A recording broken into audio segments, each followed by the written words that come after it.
3, 2, 1, boom. So, a lot of you guys have been asking me about the mobility stuff.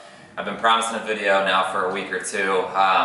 So basically, how this all came about was about 3.5 weeks ago, Corey and I were starting to really get into the posing practice, and one of the biggest poses is the front standing relaxed, right? So it's supposed to be like this, get your legs engaged, then lats spread out, get the shoulders popped up and the chest popped up, right? So you see how this width is right here? I literally couldn't spread my lats. So back here, literally the rhomboids, all of this area was all glued together to where I literally just couldn't spread them open. Corey's like, bro, you gotta work on your thoracic mobility. All this stuff up here is just junked up. You gotta really start hammering that or you're gonna have issues with your posing. So I was like, all right, so I get online, I check out Kelly Starrett. If you don't follow Kelly Starrett, he's like the biggest CrossFit mobility guy, or the biggest mobility guy in the world, I would say at this point. He's got millions of YouTube views. But anyways, I went on there, I searched thoracic mobility. I found a couple of videos with this guy right here. So what this is, it's 2 baseballs duct taped together, right?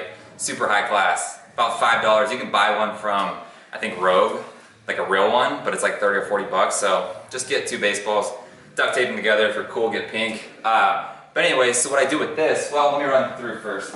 I start with the rumble roller. So you can get one of these from Rogue. If you want to make your own, it might be a little bit more difficult. But I start with this right here. I'll get on the ground. First things first, and I just start on the upper back, and I just grind it out, right? So the more pain, the better with this. If it hurts, then there's probably a lot of beat up scar tissue and all that good stuff. And also, disclaimer before I get into any of this, I am not anything close to a mobility guru. I've only been going hard on mobility for like 3 or 4 weeks. But I'm just kind of trying to explain my experience thus far, because I've seen drastic changes not only in my posing, but my lifting. So all my positioning, so squats, deadlifts, bench, totally night and day different. And then also my daily posture. I've always had shrug forward posture. It's pulled everything back into place. So long story short, let's get into it. So I start on the upper back with the rumble roller and just really drill it out, right? So I'll go at about a 6-inch range of motion, just really crank it. If you got the pain face, this Kelly Starrett says, like this, you're doing something right. Work that area. Once I work that for a solid 30 seconds or a minute, and then I'll start working the mid-back. Same thing, keep crushing it. The more weight you can lay on it, the better. And then go down to the lower back, work that. And then after that, I'll start working this area, which is probably gonna be tender as fuck. The first time I did this, I thought I was gonna cry. So this area, really, same thing. Just drive all your weight into it. You'll feel your tendons and muscles really popping in and out of their position. Don't worry, you're not gonna injure yourself. Well, you shouldn't, at least. Again, I'm not a mobility guru, so don't quote me on any of that. And then, what you do next is take your 2 baseballs. What you're gonna do is find your 2 lowest ribs or close to it, and you're gonna lodge that baseball, those 2 baseballs in there on each side of the spine. Lay all your weight on it. So, what you do with the baseballs is, I like holding the rumble roller up. You can cross your arms like this. I like doing this though. And even putting my head through, which applies even more weight onto the ball. But start like this though, head on the ground, and just roll side to side for about 30 seconds, just really cranking all that tissue and grinding it out. And again, it's probably gonna hurt, especially the first week or so when you start doing this stuff. Grind, grind, grind, 30 seconds, done. Next, what you're gonna do is keep it in the same spot and start doing pass-throughs. One arm, so start with the right arm, do about 15 pass-throughs. Ooh. 15 on the right, 15 on the left, and then double. 15, and like I said, once you get into it after a week or so, you can start raising your head up, and it, again, applies more pressure to the ball, so it's gonna hurt a little bit more, but it's gonna be more effective. So I'm at the point now, 3.5 weeks into the mobility stuff every single day, that I'm able to do a little bit more with it. So after you do all that, then you're gonna move up to the next set of ribs. Find the ribs, put it right in between there. 1 ball on each side of the spine, same thing, 30 seconds. Work it out. Pass-throughs, double pass-throughs. What you're gonna do is, you're gonna work this all the way up, and I like even going all the way to the rhomboids, the top of the rhomboids up here. And that, I mean, that shit really hurts. The higher up you get, the more it's probably gonna hurt. So you got those 2, you got your rumble roller. Again, I spend a solid 5 minutes on this. Spend a solid 5-10 minutes on this. And then your third one is gonna be the lacrosse ball. So what you're gonna do with the lacrosse ball, and I got this one from Dr. Tyler Kelly, right? So he's actually a local guy, not to get confused with Kelly Starrett.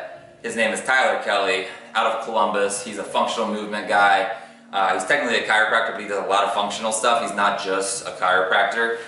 So if you're in the Columbus area, or even if you're just passing through, hit him up. His Instagram, which Kyle will plug on here, is Dr. Dr. Tyler Kelly with no E, I don't think, on Kelly. So check him out. But basically what we're gonna do here with the lacrosse ball is we're gonna jam this in between the shoulder, the front delt here, and then the pecs, because the pec minor runs underneath the pec major in this area. So what we're gonna do is we're gonna jam this up. I'll show you guys in a second. We're gonna go out to the other room. But basically you gotta find a flat surface. You're gonna jam this in there, and you're just gonna work up and down. You're gonna work across, and then you're gonna start doing pass-throughs too. And you're gonna feel that pec minor. I think there's 2 or 3 different muscles in the pec minor. It's gonna be popping in and out as you move the ball across. It's gonna feel a little weird at first, but I'm telling you, it's gonna break up all that scar tissue. And what it does though, like I was telling you guys, it really pulled back my daily posture. So usually, my whole life I've basically been someone that's not this quite shrugged forward, but I've always had a shitty posture where I'm shrugged forward, neck forward. And what this does is, it literally just pulls everything back into place. And something Kelly Starrett talks about is test-retest. So before you do any of this, stand straight up and see where your arms are at. And then start with this one before you do those. Drill out your right arm, and I guarantee your right arm will be like 2 inches further back because it's pulling everything back into place. Same thing with that stuff, but I noticed a huge difference with this. Basically, I've been doing this stuff though, before I show you how to use the lacrosse ball before we got to the other room. I've been doing this stuff for 30 to 60 minutes a day, at least. I'll do it pre-workout, so I'll get to the gym at 3:30 a.m. I'll knock out 20-30 minutes of mobility stuff before we get into the workout. Highly recommend you do it before your workouts. After your workouts as well, if you have time, spend 20-30 minutes. And then some point in the evening, I've been doing it as well. And again, it's been I think 3.5 weeks. Night and day difference. I close grip benched 245 this week. And for reference, usually at this body weight and this body fat, and this far into the cut, I would struggle with anything over 200, like with a normal grip. So a close grip, 245, and I think 99% of the reasoning behind that is the mobility work, because I'm able to really get in a position on my squats. I'm able to keep my chest up way more than usual, because usually one of my issues with my squat is when I hit the hole, I don't have the mobility to keep upright, so kind of crank over. So it's allowed me to do that. Deadlift, it's been huge on that. Get your chest up. So it's really been the key for me for a lot of different areas of my fitness, and also my personal life with my posture. So what we're gonna do is we're gonna show you the lacrosse ball, and we'll go from there. All right, we're back. So lacrosse ball, what we're gonna do here, like I was showing you guys in there, get the pec minor running down underneath the pec major. So what you wanna do is you gotta find a flat surface. I have a doorway at my house, which is about 2 or 3 times the width, which makes it a lot easier because sometimes the ball will slip off on this one, but it gets the job done.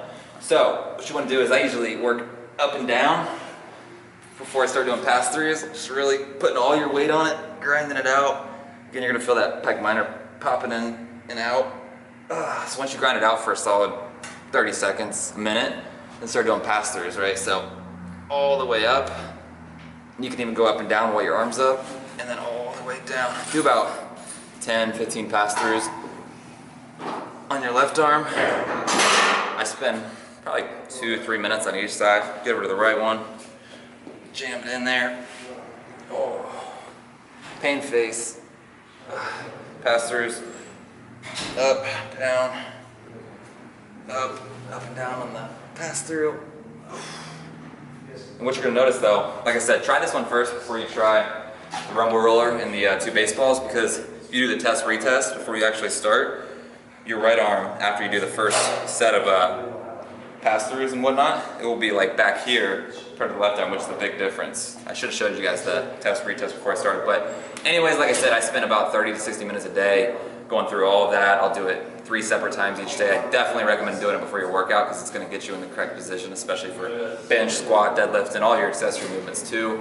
But at least 30 minutes a day, it'll make a world of difference. Let me know if you have any questions at all. Subscribe to the YouTube page. We're going to have a lot of vlogs coming soon. Let me know what you guys think in the comment section. Peace!